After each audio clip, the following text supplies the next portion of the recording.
बाणपुर माँ भगवती शारदीय पार्वण पूजा नीति आरंभ मूलाष्टमी माँ 16 पूजा आरंभ हो से माँ भगवती विभिन्न समय छह भौणी मान निमंत्रण करते अवसर पूर्व दिगरे माँ कालीजाई को निमंत्रण निमंते चिलिका अभिमुखी जलयात्रा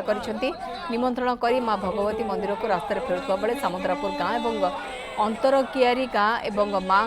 पित्रालय परीक्षा घर ठारे माँ भगवती भोग लगी होता परे कालीजाई आज्ञामाल सहित माँ भगवती निज मंदिर को फेरी एवं माँ भगवती दीर्घ 16 दिन धरी शयन रे 8 दिन पर माँ पार्श्व परिवर्तन हो समय मध्य मंदिर कौन घंट घंटा मृदंग काली बाजिब ना बोली पूर्व वर्णना रही। कालीजाई आलती सरला परे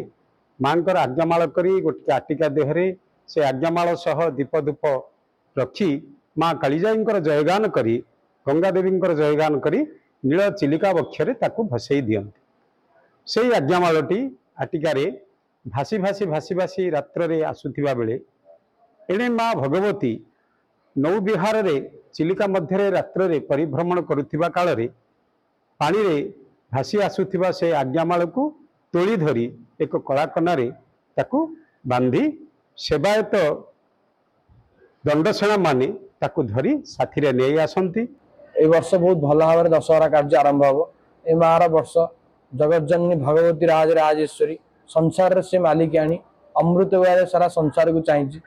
जो हजार हजार लोक कोटि कोटि जनता माँ को मुंडे आनिक आशीर्वाद नहीं कि जी जो कार्य जाए सब कार्य से दिग्विजय करे।